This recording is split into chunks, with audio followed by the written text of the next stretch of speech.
Ilui Nishmat, my mother, Emily Evelyn Bat Rachel. My mother was very sociable person. She loved company. She loved to laugh with everybody, to tell jokes, to discuss what's happening, very sociable. That was her thing in life, to be around people. So it's very appropriate that we remember her and we also get sociable with each other.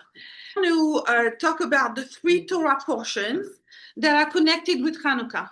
There's always three of them. They always fall at the same time. So we have always before Hanukkah Vayeshev, in the middle of Hanukkah this week Miketz, which is one of my favorite with Bereshit, and after Hanukkah Vayigash. And also these three is before, during, and after, always in the middle around Hanukkah time. So in Vayeshev, it says like this, that Yaakov said he wanted to have a little bit of a break. He wanted to rest. He wanted to have because the thing happened with Dinah, that she got abducted and raped. And after that, what you don't see in the Psukim, but in the Sefer Yashar, it talks about all the wars that happened after that. So it was not the end just after Dinah. After Dinah was a whole bunch of wars that happened. And actually the reason why he sent Yosef to check after the brothers, because the people of Shem had made a lot of wars, and he wanted to make sure that now the war hasn't started again. So it looks like as soon as he asked for quiet, boom, a whole bunch of things happen. What's wrong with asking for peace and quiet? The truth is that sometimes before it's quiet, things have to be sorted out and brought into the open. Sometimes, when it's quiet, you don't know people's affinity or people's values. When things happen, you say, oh, this one is saying that, or this one is making this remark. Now you know who is the good guy, who is the bad guy, right? And if it wouldn't be for the event that brings everything out, then it's under the carpet, everybody's nice with everybody, and you don't really know what's going on and what's brewing and fermenting underneath. So if we want really real quiet, we need to be able to face the mess that comes up with cleaning up. I don't know if you have that experience like me. Once you start cleaning for Passover or whatever, everything is a mess until finally when things are put back up, then it's good. But you can't achieve a real cleaning without going in depth into the motivation of people, what people are really feeling inside that they're not telling you. They're jealous, but they're not telling you, or they want to fight you, but they didn't say anything. And all of a sudden things erupt, lawsuits, dispute, people not talking with each other, people sending bad emails and this and that. Whoa. But you need to clean that up. You can't pretend like, oh, let's be at the table all together and smile and take a family pictures for YouTube or for whatever it is. And everybody's going to smile. And behind it, people are not really smiling. I notice on the pictures, everybody's always holding each other like this and but sometimes in life, they don't touch each other. So we want, if we want a real order that is not superficial, we have to go in depth, and we have to know how do we deal with the other people. How do we calculate? Do we need to fight these people? Are they going to be nice and accept everybody the way they are, whatever? Or we need to know there's some people are bad and we need to deal with it, right? We need to know our goals and be willing to make a mess and go into the depths of the mess in order to clean.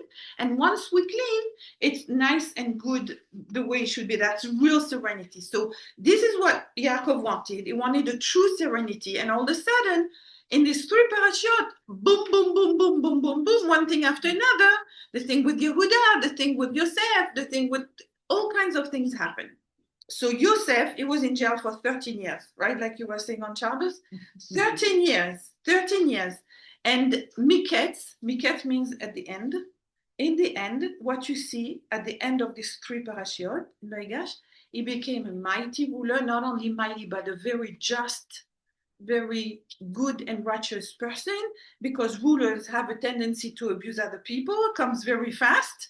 People with good intention, and then it degenerates. He was a just ruler. He saved millions of Egyptians from dying of hunger.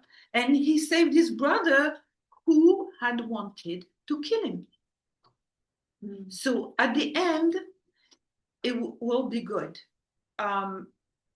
you know, it's like people say, don't get out of the theater before the end of the play, because usually the play ends up really nice. If you come out in the middle, you have all this mess with all the protagonists happening. So stay put until the end. In the end, it's going to be good. If it doesn't end well, it's not the end of the story. So if you see that there is a mess, it means that's not the end. And this is what happened with Yaakov. The big mess, it means it's still going on and continues. And we live through this in our history as a nation, basically. Okay, so now, Hanukkah comes from the word chinuch, is about education. My mother, Ala Shalom, she didn't give big speeches. She was a woman of action. And what she taught us by example. And yesterday, Grace Cohn sent me a text and she said, I remember how your mother taught herself how to read Hebrew when she was 60. Wow. Because I had tried when I was little, but then it was busy, whatever. And one day she says to me, just write in French under each letter how you pronounce them and each vowel. And she taught herself how to read in Hebrew. She could follow in shul, they could read. She could, you know, at an age most people like already they check out. So now if you see why I started doing a degree in a master in clinical counseling so late in life, you know, why the example that I got, you know. So education was a priority for my parents, but it's not education going to school. It's to learn, know what's going on in the world, learn from history. My father always learned from history. This is happened during the war. This is what they did. This is whatever. And so now we get ready. We don't wait until it comes to us the same thing. Move, make a move. And also has improving oneself, always getting to know oneself better, how to face challenges in life, because that's part of education. A real education is how do we face challenges, right? And sometimes situation that seems very unfair, and some people do bad things to you, how do you react? And do you react with faith that Hashem is going to take care of this, whatever? Or do you react being angry at the person and always eating yourself up? Really, they taught me that Hashem knows what he's doing. At the end, Hashem is going to take care of it.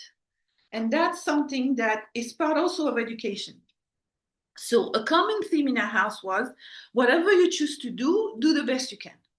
So the truth is, this is my father's choice advice, you know? He let people do whatever they wanted, but then, you know, like if you decide to do something, how do you know if it's going to be good? He doesn't know, I don't know. How do we know? We choose to do something the best we can because that's how we see things now, but maybe it was not a good idea.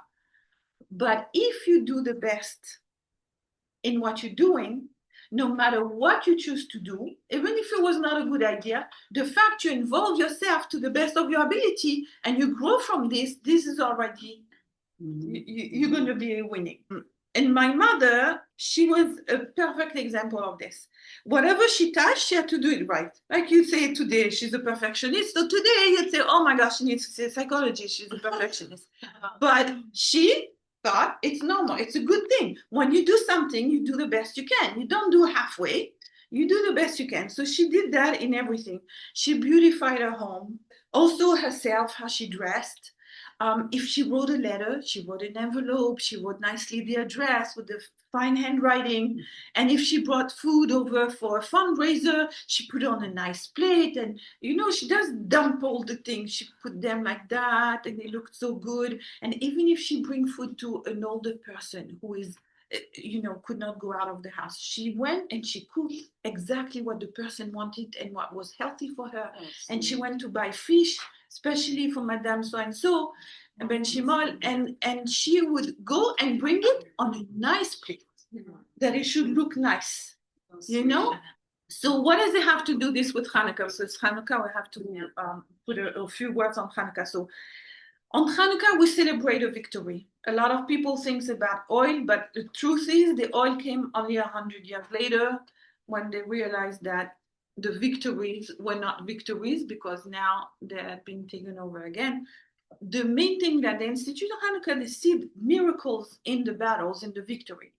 So if we, now I'm going to say something that goes not to the Maccabi time, which is whatever, this is my big book. Because without the book, Jewish timeline. The timeline. There's the others like that are also amazing, but this saves me because you talk about Hanukkah. It happened between what first temple, second, like you get a little bit mixed up. When you have the timeline, you know where you are. So it's very good. I need that. Yes, like this saves me. So the result of the Hashmonaim, if we talk in the common area, is minus 140. Okay, minus 140, so 140 before the common area, and Yehuda Maccabi ruled the next year, and then that was the same year that they rededicated the Beit HaMikdash. So, but this is 130. Now let me go to the time Noah, which is minus 2105. So, like 2,000 years before. It's an amazing thing with our history because we connect everything. Doesn't matter when it happens, just connect. We're part of it. So let's say 2,000 years before the Maccabee, something happened. It was the flood. Okay, everybody heard about the flood and the Ark of Noah and how Noah was saved, and he had his family with him, his wife and his sons and the 3 daughters. It's fine, and all the animals, of course, because you have to have all the animals. So the thing that most people know about the flood, they don't know what happened sometimes after the flood. After the flood, then I was telling, Sterna in the kitchen today, like after every bad thing, you have to know, because we had really horrendous 2 years.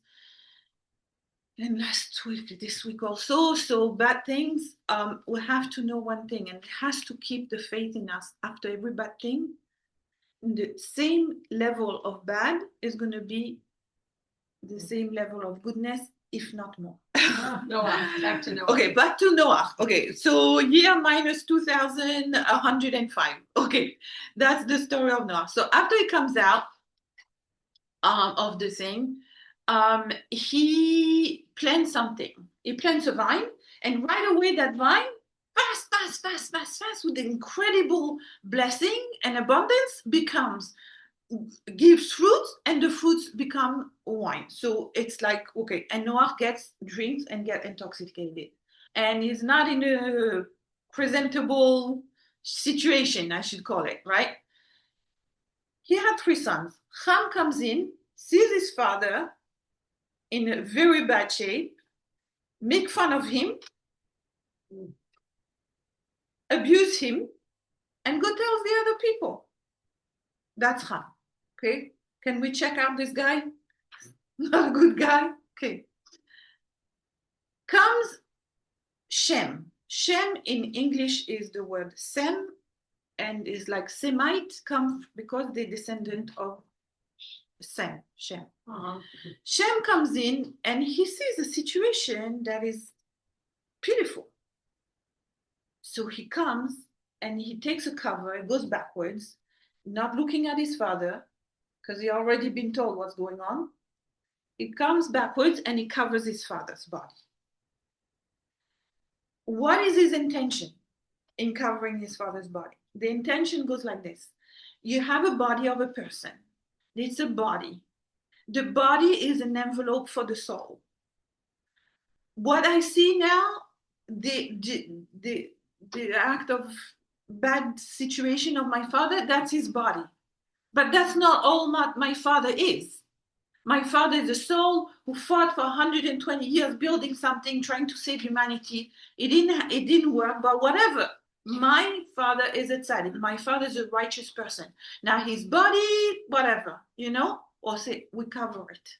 And the meaning of the covering was that the body is a cover for the soul.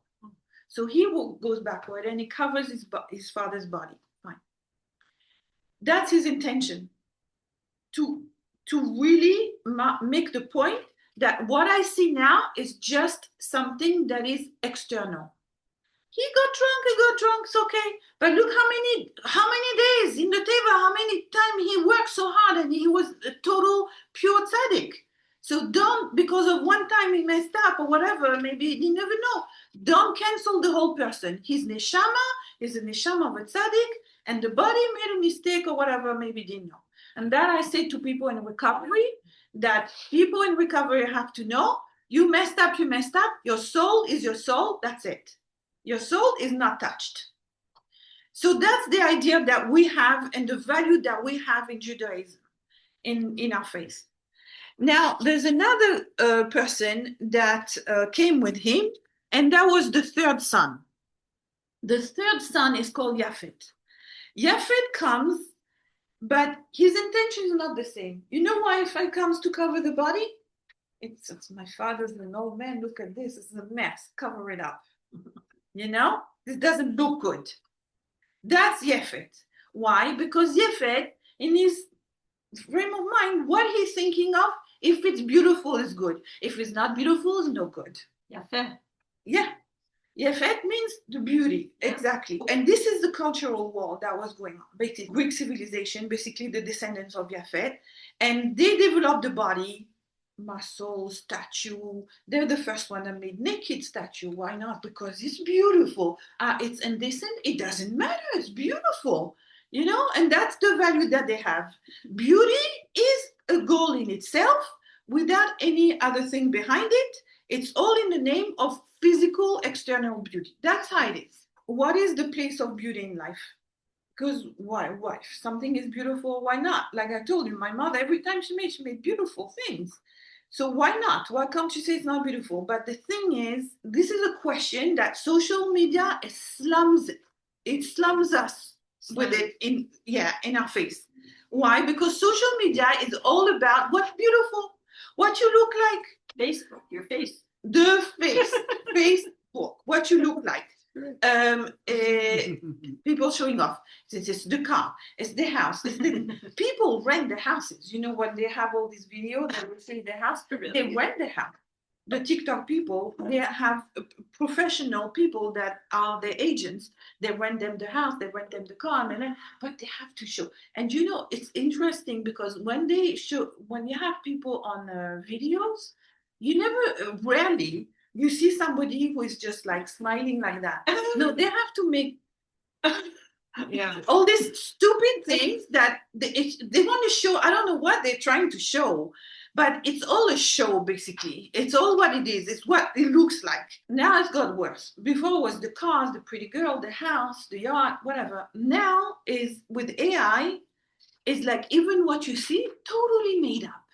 Totally. It's just a show. It's the appearance. What is the war that we're in the middle of? Because basically, we're descended from Shem, and the civilization that we're in right now is the descendants of Yafet, of this Greek Hellenistic situation. Because in Hebrew, the word Greek is Yavan. Yavan, what the main thing is, the spectacle. What is anything on social media is? A spectacle. Olympics.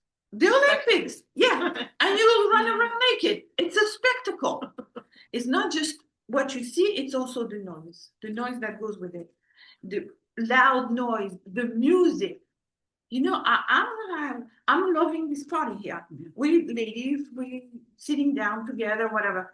I don't have the DJ bouncing behind me. I don't have the lights that go around, whatever, you know? It's like, but people, can't have a party if you don't have the noise. Why? It's all for the show. It comes to a point where it's really bad. According to the person, what they look like, they consider him he's good or not good. In other words, it doesn't matter that he's a doctor, that he invented this or he invented that, or he's a researcher and he knows what he's talking about. No, you're going to have somebody who looks good and you're going to tell them political, scientific, health. You're going to ask their opinion. They don't know nothing about it. Just that they look good. So you're going to have them on the show and you're going to, their opinion matters. This is very dangerous because what Yavan, the Greek Hellenistic civilization that we live in now in the Western world, it gives priority to the appearance, and that's the stamp. If you look good, you get a stamp. If not good, if it's even in the hospital, I mean, if this is really, really bad, that now a person who doesn't look good and doesn't function well, she's not strong, she's not strong, whatever, she's staying in the bed. So you know what? They come 3 times a day. The nurses come, tell you, your mother, the quality of life, you should really consider ending it. That's Yavan. That's the Greek culture. It's no beauty in it. There's no quality of life. So it's not worth anything. That's what they do, right? Now, Noah, this is what he told his son Yafet. Okay, once he got over the intoxication, this is what Noah told his son Yafet, the one that thinks about beauty. He said to him, "You're good with beauty, but Vaishkan be'oel Hashem. You have to reside in the tent of Shem." So what does it mean that the beauty of Yafet has to be contained? Like in the tent, you have boundaries. You have to be in the tent of Shem. In other words, if you are with a person that has good value and you add beauty to it, great. But you don't have beauty for the sake of beauty itself. This is the biggest lie. Like you're going to have a Maserati that's going to make you happy. If you're not happy before the Maserati, you're not going to be happy before. After, it doesn't matter, He said to him, it's okay to have good things, okay to have beautiful things. Use it for good things, right? Like Stella, always make a beautiful table for Shabbos. She says, yes, God Shabbos. She says always, Lirvot Shabbat, for Shabbos, you have to make it look good. For the guests, you have to make it look good. So beauty is great when you use it for something good. On Hanukkah, this is where things changed. Because everybody knows you light 8 candles. But the truth is, it didn't start with 8 candles. In the Gemara, it says, what do we have on Hanukkah? In each household, 1 candle. Yeah. 1 candle. Every night, 1 candle. So you want to do even better and make it more beautiful. More beautiful in your home. Every person lights 1 candle. Right? Instead of the head of the family or somebody else. Everybody lights 1 candle. I have a lot of candles. So now, if you want to make the beauty of the beauty, like mehadrin me'adabatri, like top notch, what you do, you have every night you light more than 1. You have 1 and 2 and 3 and 4, and you get to 8. And so that's the beautification of Hanukkah. That's where we do. How do we do beauty in the world? We add light to the world. And like I was thinking about these people that the second night of Hanukkah in Australia, they said, we're going to light more candle. In face of this darkness, we're going to light 1 more candle. We're not going to stop. We're going to keep on lighting 1 more candle tonight. It's an amazing, like people who live through it, it's amazing to be able to see that. Beautifying, if it's increasing the beauty, the truth, the good value, that's very good. In the tent of Shem, in the good value, you can have all the beauty you want. But if you have beauty for the beauty's sake, that's not going to work. So my mother, she decorated her home, and to give us a sense, you come home, it's beautiful. I had to be clean. There was no mess. Okay, even in the kitchen. And when she had a boutique, so she advised her clients, Mrs. So-and-so, I think this looks better on you. You look better like that. Always to make people feel better. When she wrapped a present, it made beautiful. And everything always, she put shoes. No tennis shoes. No tennis shoes. Tennis shoes don't look nice. So not tennis shoes. Everything had to be enhanced with good intention to look respectable, to look elegant. But the beauty itself is no good. Like my Rebbe, Mr. Cohn, used to say, beauty, like it says, Sheker Hachen Bivel Yofi. If you have a beautiful woman, you have a beautiful woman, but then what? But if you have a beautiful woman, has Yirat Shamayim, it's like putting a 1 in front of a whole bunch of zeros. Right? Because the zeros are worth nothing. If you put a 1 in front, then you have a big number. So you have Yirat Shamayim, that's what really creates the value of the beauty. The city in the Bible that personifies beauty is Yerushalayim. The other name for Yerushalayim? Zion. Zion, Tzadik, Yud, Vav, Nun, right? Zion starts with the Tzadik. If you have a person who has good value, is a Tzadik, a righteous person, That's wonderful. If you take away the value, the good, strong, Toradic, how do you say, Judeo-Christian values, whatever, and you take that away, and now you take the tzaddik away, what are you left with? Yavan. Wow. You're left with a great beauty with that. nothing. You don't have the one in front of the zero. You have beauty for the sake of beauty is not going anywhere. It's just getting people rich. So now how do we find this deception? Okay, because now we have with AI it's not only the beauty, but it's fake, totally fake. People are sending me, these cute pictures. Happy Hanukkah, and has dreidels and menorah and little stars and the snow in the window and everything. It looks, wow, we did this. AI did this. So when I get one of these, I send back. This is what my student did with their own hands. Just like, this is real work. But anyway, so how do we fight this? How do we fight this lie, this deception, the appearance, everything that counts is what it looks like? Know that the Greek in the time of the Maccabees, they forbade people to do Brit Milah. They forbade people to do Shabbos. They forbade people to observe Rosh Chodesh. Among all the other things they forbid people, it was, I didn't know that, to have a lock on the house. Oh, right. They were not allowed to lock the house. You couldn't lock your house. So once the house is vulnerable, then they can come in they can do as much damage as they want. It means the money is not safe, your possession are not safe, your daughter's virginity is not safe because you used to come and take the woman. And what you teach your kids is not safe. Right? They made people write on the horn, what people used to give milk with the horn, because there's a little tip on the bottom. So they made people write, there is no such a thing as the God of Israel. So what the baby is not reading, the baby doesn't know what's going on. But it's all these subliminal messages that people are getting since infancy. And now it is so bad because you see strollers with an attachment to put the tablet. Right? So from infancy, people are being fed with AI, with fake, with whatever they see, nothing that they figured out on their own. Just sort of being fed by something they have no control over, and they're completely brainwashed. So if you think like, oh, we're learning something that happened a long time ago, that they wrote, there's no God, on the horn that they used to feed for the baby, the same thing is happening now. Babies being born that they know how to use a phone better than I. Honestly, they know where to touch them. Nobody touched them. They know exactly what to do with the tablets and everything. And this is exactly the same thing that is happening now. So how do we protect ourselves? And they knew what they were doing. They said no lock on the house. So what we have to do is put a lock on the house.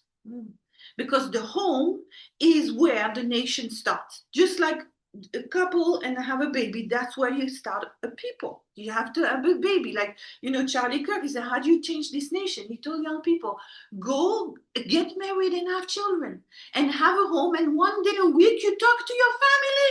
You turn off everything. That's how you change a nation at home, right?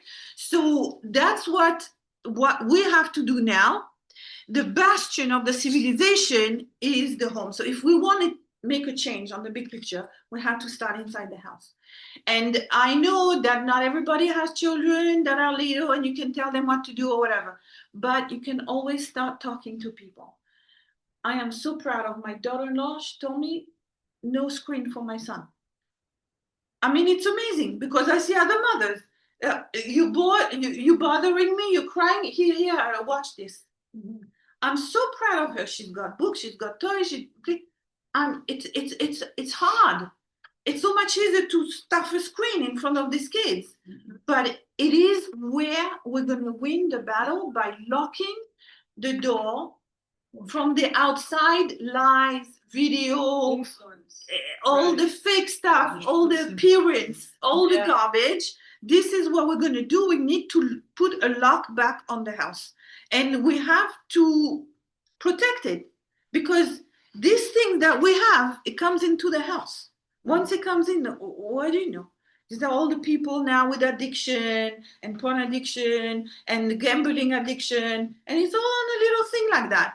Everything starts in the bad place that we need to put a lock on it. First thing, we have to be aware. If we're not aware, we're not going to make a change. So grateful to my mother and my father also, but my father for showing me how to be elegant but not showy, for showing that beauty comes from the inside, for being modest and elegant, and for being serious in her dress and in her attitude, and for making our home beautiful, to create a true Jewish home with values and morals before everything. And my mother was a Bat Cohen. She was okay. The reason we light the menorah, just like the high priest used to light the candelabra, the menorah in the Beit HaMikdash. So for 8 days, we know what it feels like to be Cohen. And so to light the Hanukkah, flames that are lasting. And like my mother, she was a flame of goodness that will never be extinguished. And her memory is a blessing. How long has it been that she's 5 years.